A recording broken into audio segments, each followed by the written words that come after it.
Hello friends, you are welcome in million concepts of English.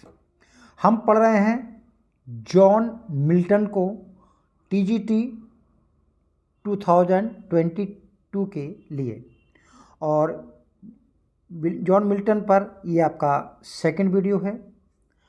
और ये one liner questions हैं, यानी कि ऑब्जेक्टिव नहीं है, वन लाइनर क्वेश्चंस हैं। और इसके पार्ट सेकंड है, क्योंकि हम पैराडाइज लॉस्ट जो बुक फर्स्ट है उसको हम डिस्कस कर रहे थे, और यहाँ पर जो वन लाइनर क्वेश्चंस हैं पूरी बुक के हैं, यानी कि पूरी बुक से हैं। तो कहने का मतलब है जो भी इंपॉर्टेंट क्वेश्चंस हैं कोई भी नहीं बचेगा, कोई भी नहीं बचना चाहिए। और इसके बाद फिर हम समरी पढ़ेंगे, और समरी में इंपॉर्टेंट फर्स्ट बुक की जो इंपॉर्टेंट कोटेशंस हैं उनको पढ़ेंगे, और जो एक के बाद क्रोनोलॉजिकल जो इवेंट्स होती हैं उनको हम पढ़ेंगे। चलिए पहले इसको पढ़ते हैं। Who were guards at the gate of hell? Hell के गेट पर कौन गार्ड थे? तो देखिए, हेल के गेट पर गार्ड थे सिन और डेथ। तो सिन कौन है? Sin is Satan's daughter and death is there, यानी कि सैटन एंड सिन के सन। सेकंड क्वेश्चन है, Milton's unholy trinity of characters introduces. Milton ने जो अनहोली ट्रिनिटी की बात की है उसमें कौन कौन से कैरेक्टर्स आते हैं? तो इसमें आते हैं सैटन, सिन और डेथ। ये हैं आपके अनहोली ट्रिनिटी। ट्रिनिटी का मतलब जानते हो, तीन लोगों का जो ग्रुप होता है उसे ट्रिनिटी बोलते हैं। तो नेचुरल है कि होली ट्रिनिटी भी होगी। तो देखिए, होली ट्रिनिटी में कौन आता है? देखिए, होली ट्रिनिटी में आते हैं आपके फादर, सन और द होली स्पिरिट बोलते हैं, जिसको बोलते हैं the ghost. Father, the son, the father, the son और द होली स्पिरिट। आप चित्र के माध्यम से इसको देख सकते हैं। क्या लिखा है? Father is not the son, son is not the holy spirit is not the father, God is the son, God is the father, God is the spirit. यानी कि सभी मिलाकर जो होली स्पिरिट की बात कर रहे हैं सभी एक हैं और सभी अलग अलग भी हैं। ये इसका कहने का अर्थ है। तो अब ये क्या है? What is the original Holi Trinity? अगर हम क्रिश्चियनिटी की बात करें तो होली ट्रिनिटी में क्या कह रहा है? The holy trinity is the believe that God the father, Jesus the son और the holy spirit are one in same. Each of them has a role and exist as three entities. यानी कि तीन उसमें वो अस्तित्व में रखते हैं और ultimately comprise one in main entity, और मिलकर के एक ही बने हैं। अलग अलग तीन हैं लेकिन उनकी आत्मा जो है, सोच जो है वो एक ही है। और रोल्स क्या है? अब इनकी ट्रिनिटी का रोल्स क्या है? God the father viewed as creator, while Jesus the Son viewed as Savior, one who lived amongst humans. The Holy Spirit ghost is the non-physical presence of God and or Spirit. तो अपने यहाँ Trinity की बात होती है तो आपने सुना होगा, नहीं सुना है अब सुन लोगे। त्रिदेव का नाम सुना होगा, ब्रह्मा विष्णु महेश। उसी से कुछ मिलता जुलता ही तो है ये ट्रिनिटी। देखिए, हर धर्म में अपना कुछ ना कुछ होता है, तो अपने यहाँ ट्रिनिटी कौन है? ब्रह्मा विष्णु महेश। ब्रह्मा क्रिएटर, विष्णु पालनहार और भोले शंकर कौन है? डिस्ट्रक्शन, इनके विनाश के वो हैं। चलिए थर्ड क्वेश्चन है, sin was burn out of Satan's. तो ये इंपॉर्टेंट क्वेश्चन है।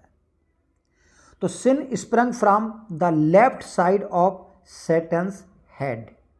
सैटर्न के लेफ्ट साइड हेड से निकली है। देखिए सिन जो है, पाप जो है अपने सिर की ही उपज होती है, यानी बुद्धि से ही तो पाप करते हो। Whom does Milton address God's first offspring? देखिए आपका जब ये हेवनली बुक फोर्थ की बात है, जब ये हेवनली लाइट की इन्वोकेशन करते हैं तो वहाँ hello Holi light offspring of havens first burn, ये हेवनली लाइट को एड्रेस करते हुए कहते हैं। Who was the guard at the gate of heaven? देखिए सैटर्न जो है ईडन गार्डन में हेवन में जब जाने की कोशिश करता है तो हेवन के गेट पर यूरियल जो है उस समय पहरा दे रहा होता है। Which angel does Saturn tricked by disguising himself as a cherub? तो ये यूरियल होता है और ये सेरब के रूप में, यानी कि एक देवदूत के रूप में, जो बाल रूप में देवदूत होते हैं, तो उसके रूप में सैटर्न जाता है और यूरियल को धोखा दे देता है। Who directs Saturn to the earth to see God's new creation? Saturn जब हेवन में जाता है तो वहाँ उसको यूरियल मिलता है, तो यूरियल से पूछता है, घटनाक्रम के बारे में तो यूरियल बताता है कि ईश्वर ने एक नई क्रिएशन का निर्माण किया है, तो वो एडम के बारे में, एडम और ईव के बारे में बताता है। तो वे उनको ईडन की तरफ, इनको सैटर्न को यूरियल जो है ईडन की तरफ मोड़ देता है। अब बात करते हैं सैटर्न की।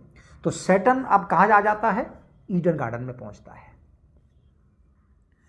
When Saturn leaps over the fence into paradise, what does Milton liken him to? तो ये पैराडाइज की फेंस है, ये फेंस लगी हुई, तो इसको फेंस को ये कूद कर पार करता है। तो किससे कंपेयर किए जाते हैं? A wolf is leaping into sheep's pen. जिस प्रकार एक भेड़िया भेड़ों के बाड़े में प्रवेश करता है, उसी प्रकार सैटर्न जो है ईडन में प्रवेश करता है। ये कंपेयर किया गया है। तो ऐसा क्यों कहा गया है? देखिए इसका एक सिंबॉलिक भी है।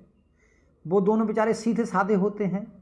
भेड़ मान लीजिए एक भेड़िया के लिए, तो भेड़िया मान लीजिए किसको? सैटर्न को। और भेड़े किसे मान लीजिए? एडम और ईव को। Adam, Satan and Eve herself are dazzled by Eve's beauty. जब आप देखते हैं कि ईव पहली बार जब सचेत होती है तो अपना प्रतिबिंब जो है वो पानी में देखती है। तो एडम, सैटर्न और ईव स्वयं ईव की किस पर डेजल्ट होते हैं, किस पर विस्मित होते हैं? ब्यूटी पर, ईव की ब्यूटी पर। तो ईव की ब्यूटी पर एडम भी विस्मित हो जाता है, सैटर्न भी हो जाता है और ईव खुद विस्मित हो जाती है। Who is the main guard in paradise? तो पैराडाइज में जो मेन गार्ड है वो गैब्रियल है। ये इंपॉर्टेंट क्वेश्चन है। और उसका सेकंड इन कमांड जो है वो यूजेल है। इन what disguise Saturn whisper into the ear of Eve as she sleeps? तो जब ईव सोती है तो उसके सोते समय उसके सपनों में जो है सैटर्न फुसफुसाता है। तो सैटर्न फुसफुसाता है एक टोड के रूप में। ये बुक फोर्थ की बात है। तो एक प्रकार का फॉल तो यही हो जाता है, क्योंकि सपने में ईव जो है उस फ्रूट को खा लेती है, सपने में खा लेती है, एक्चुअल में नहीं। एक्चुअल में तो बुक 9 में खाती है, जो बुक 9 है उसमें खाएगी, लेकिन इसमें सपने में। तो इसमें सपने में किस में डिस्गाइज में होता है, ये डिस्गाइज में होता है टोड के, और बुक 9th में किस में होता है, सरपेंट के, सांप बनता है उसमें। अब बुक 5 की बात आती है। देखिए ये सब ईडन की बात हो रही है। बुक 5 जो है, और 5 और 6 में दोनों बुक में राफेल जो है एडम को बॉर के बारे में नरेट करता है, और इसी में फिर सैटर्न का फॉल होता है। और जैसे कि पिछले वीडियो में बात की थी कि इन मीडिया रेसिस यानी कि बिटवीन में शुरू करते हैं, वहाँ पैराडाइज लॉस्ट जो है शुरुआत होती है बुक 1 से, जब सैटर्न का फॉल ऑलरेडी दिखाया जाता है, और जबकि एक्चुअल में बुक 5 और 6 में जो है बॉर दिखाया जाता है हेवन में, और वहाँ से फिर फॉल होता है सैटर्न का। तो प्रश्न यही बनता है, whom does God send to warn Adam and Eve about Satan's planning to mislead them? देखिए बहुत बड़ा रोल है राफेल का और दूसरा रोल है माइकेल का। तो दोनों ही आप याद रखेंगे। बुक 5 और 6 ये सब राफेल का काम है, यहाँ पर माइकेल का कोई काम नहीं है। माइकेल तो आपका दिखाया जाएगा बॉर में, जब हेवन में बॉर होगा तो वहाँ माइकेल का यूज आएगा। तो माइकेल जो है पूरी स्टोरी सुनाता है युद्ध की, और इनको वार्न करने के लिए, क्योंकि आपने देखा कि सैटर्न ने अभी भी टोड के रूप में जो है ईव को फुसफुसाया था, तो ईश्वर को पता लगती है, गॉड को पता लगती है, तो ये राफेल को भेजते हैं। तो समझ गए क्यों, किसको भेजा, राफेल को। अभी माइकेल नहीं आया, माइकेल को तब भेजेंगे जब युद्ध होगा, माइकेल को तब भेजेंगे जब उसको एडम और ईव को जो ईडन गार्डन से निकाल के बाहर करेंगे, तो वहाँ माइकेल काम आएगा। दोनों ही बहुत इंपॉर्टेंट कैरेक्टर हैं। Who is chosen as God's second in command, तो गॉड्स सन है, और गॉड्स सन कौन है माना जाते हैं, जीसस, ध्यान रखना। Saturn persuaded 1/3 of other angels in heaven to join him. One of these followers, however, disagreed. What was his name? ये बहुत इंपॉर्टेंट पॉइंट है, आप समझ गए होंगे। देखिए सैटर्न जब युद्ध करता है तो 1/3 जो एंजल्स होते हैं वो इसकी तरफ होते हैं, और 2/3 जो होते हैं, भाई पहले तो ये समझ लीजिए, चाहे सैटर्न हो चाहे गॉड की तरफ के एंजल हो, ये हैं तो सब एंजल ही। बाद में सैटर्न नाम दिया है, नाम तो ल्यूसीफर है, सैटर्न तो बाद में बना है। तो जब युद्ध हो जाता है तो ये ईश्वर से घृणा करता है, तब कहीं सैटर्न बनता है। तो 1/3 होता है, लेकिन उनमें से एक जो है फॉलोअर वो डिसएग्रीड हो जाता है, उसका नाम क्या है ये आपको बताना है। इसको दूसरी तरह से बोल सकते हैं, who is the rebellious angel that return to the side of God. इसको ऐसे भी पूछ सकते हैं, which of the angels is considered a hero for arguing against Saturn. तो ये सैटर्न से आर्ग्यूइंग करता है, ये है एबडियल। बहुत ही इंपॉर्टेंट पॉइंट है एबडियल। Who are the angels that serves as generals in God's army? तो गॉड्स आर्मी में मेन तो आपका माइकेल है, लेकिन गैब्रियल और माइकेल दोनों ही अपॉइंट होते हैं the leaders of heaven's army.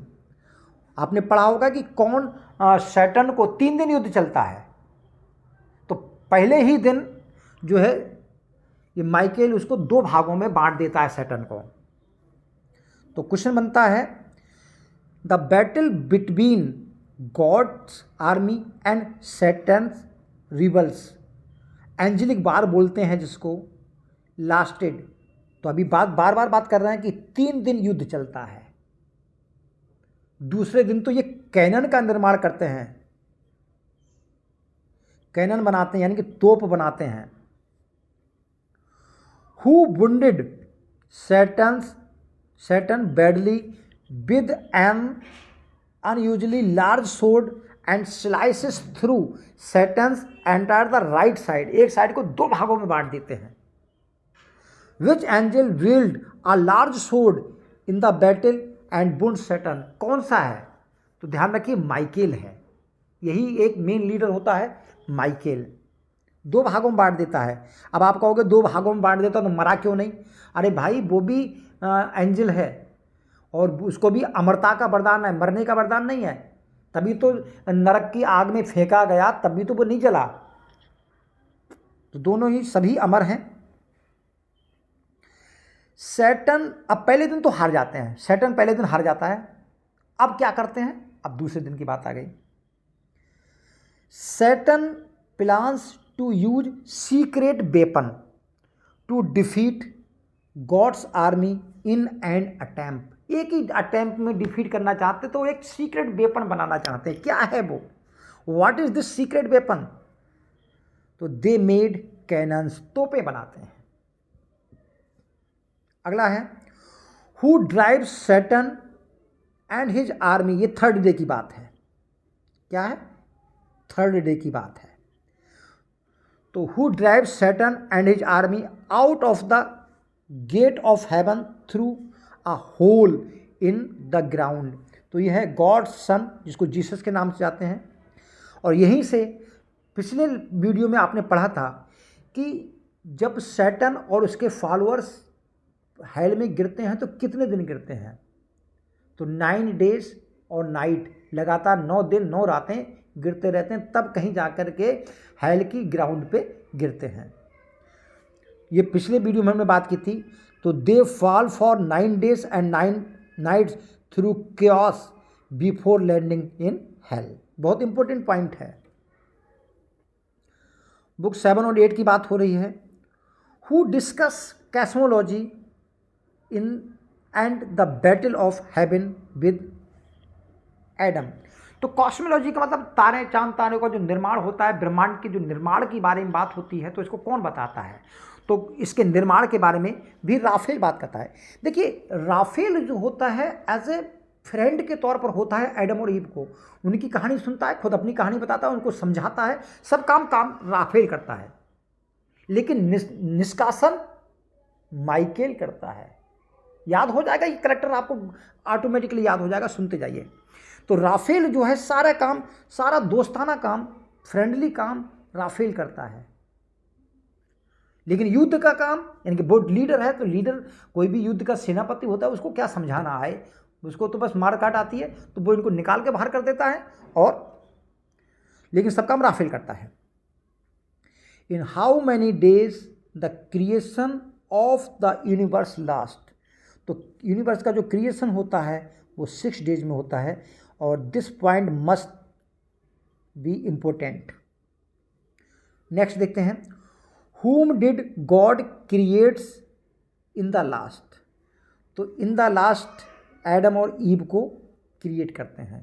उससे पहले शेर, पेड़ पौधे सब कुछ बनाते हैं. सबसे लास्ट में एडम को बनाते हैं. और एडम की रिब से, क्या? एडम की रिब से ईव का निर्माण करते हैं. क्यों करते हैं? देखिए फिलहाल तो ये हम आपको वन लाइनर पढ़ा रहे हैं, लेकिन एक्चुअली में इसकी जो समरी है वो पहले पढ़नी चाहिए थी, लेकिन हम समरी भी पढ़ेंगे और बेहतरीन ढंग से पढ़ेंगे. गारंटी देना बहुत अच्छी तरह समझ में आ जाएगी, क्योंकि लगभग पूरी पैराडाइज लॉस्ट मेरे पास नोट है, उसको पढ़ा देंगे. बहुत अच्छा लगेगा, क्योंकि उसमें हम कोटेशंस भी पढ़ेंगे, डायलॉग्स भी पढ़ेंगे, ताकि हमको जो टोटल इन्फॉर्मेशन है वो समझ में आ जाए. चलो यहाँ रिब की बात कर रहे थे. देखिए क्या होता है, थोड़ी कहानी सुन लीजिए अगर बोरियत ना महसूस हो तो. एडम का जब ईश्वर बना देते हैं तो देखता है कि एडम की हर चीज़ ब्रह्मांड में पेयर में है. अब हर चीज़ जोड़े में है, तो एडम कहता है मेरे पास भी जोड़ा होना चाहिए, अकेले बोरियत होती है.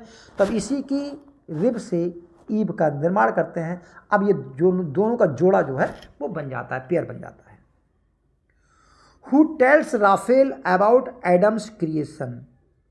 तो Adam himself tells Raphael about his creation. ठीक है. How did God creates Eve, तो to fulfil Adam's desire.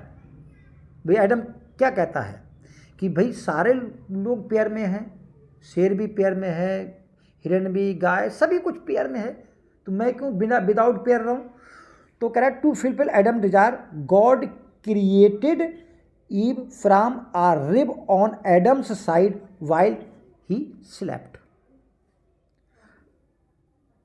Grace was in all her steps, heaven in her eye, in every gesture dignity and love.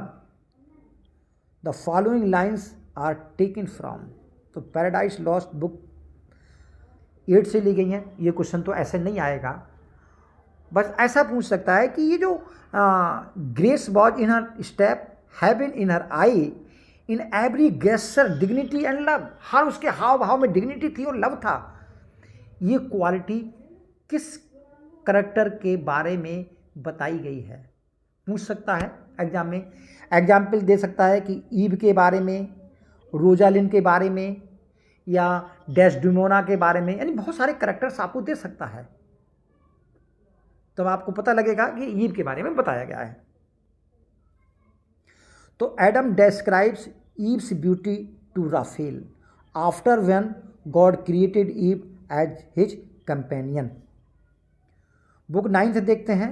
देखिए book 9 में ये line पूछी गई है, solitude sometimes is best society. ये line किए हैं किस बुक से ली गई हैं, तो पैराडाइज लॉस्ट से है। तो in which poem does the following statement appear, ये पैराडाइज लॉस्ट बुक 9 में है कि एकांत कभी कभी अच्छी संगति होती है। In what animal form does Satan tempt Eve, तो ईव को किस फॉर्म में टेम्प्ट करता है। बुक 4 में हमें बात की थी, तो वो क्या था, टोड था, एक मेढक के तौर पर। तो वहाँ पर कान में फुसफुसाता है। देखिए कहानी याद रखना, वहाँ कान में फुसफुसाता है और यहाँ पर वास्तव में टेम्प्ट करता है, उकसाता है सरपेंट के बेस में। कहता है कि खा लो, अगर इस फल को खा लोगी तो तुम जो है सारी जानकारी हो जाएगी, दुनिया तुमको बहुत अच्छी लगेगी। In what book does fall take place, तो टेक प्लेस फॉल किस में होता है, बुक 9 में। जैसे ही वो खाती है तो समझो उसका फॉल शुरू हो जाता है। What does Eve do when she first becomes conscious, ये बहुत इंपॉर्टेंट है। जब ईव कॉन्शियस होती है तो वो क्या करती है, तो वो अपना रिफ्लेक्शन देखती है स्ट्रीम में, तो अपनी ब्यूटी पर वो है काफ़ी मुग्ध हो जाती है। अच्छा, Eve before the fall might best be described as a docile been creature, तो यहाँ पर अडोसाइल बेन क्रिएचर, एक विनम्र लेकिन व्यर्थ की प्राणी। बुक 10 है।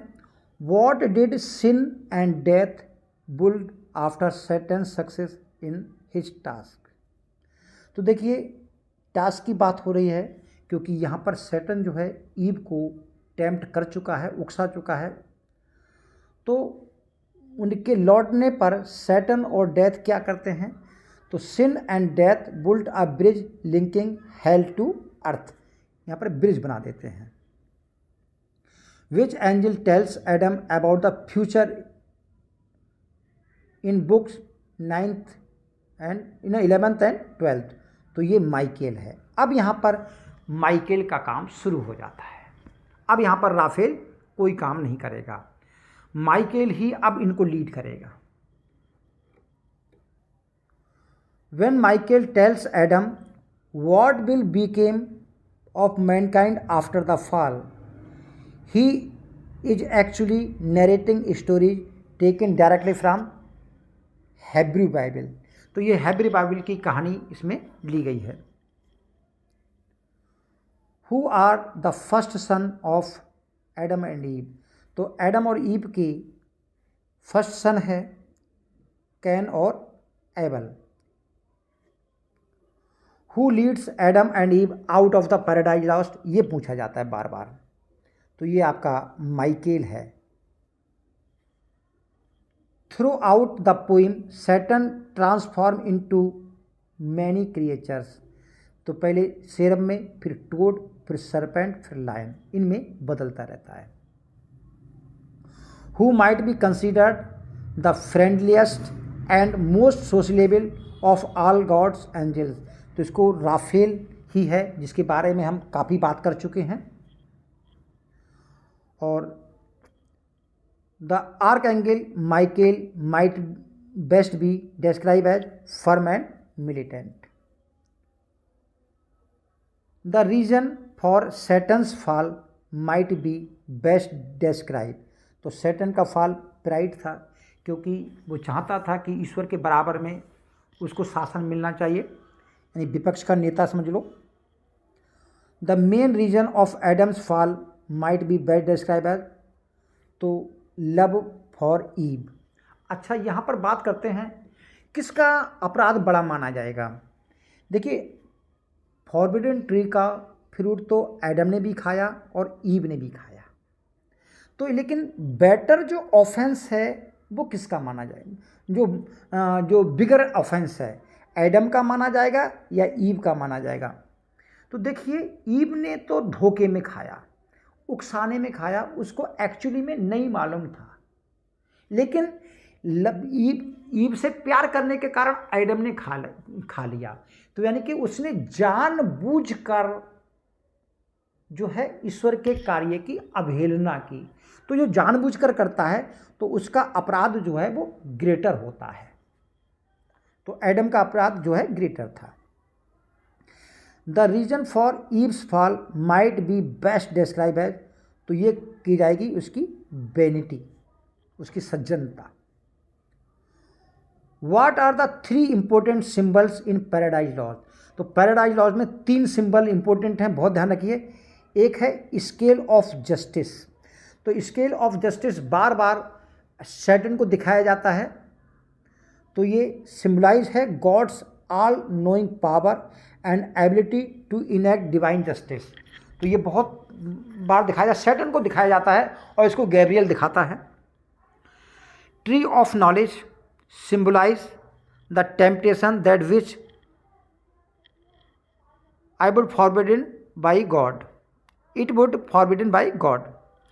एडम्स रैथ फॉर ईव, ये सिंबलाइज है प्योर लव का। और Adam relinquished for physical lust for Eve. तो आज के लिए इतना ही। अब इसके बाद ध्यान रखिए, पूरी समरी एक ही बुक में पढ़ेंगे, बुक फोर्स पूरी समरी पढ़ेंगे और बहुत आसानी से आपको याद हो जाएगी और बहुत बेहतरीन ढंग से पढ़ेंगे। आज के लिए इतना ही। Thank you, all the best.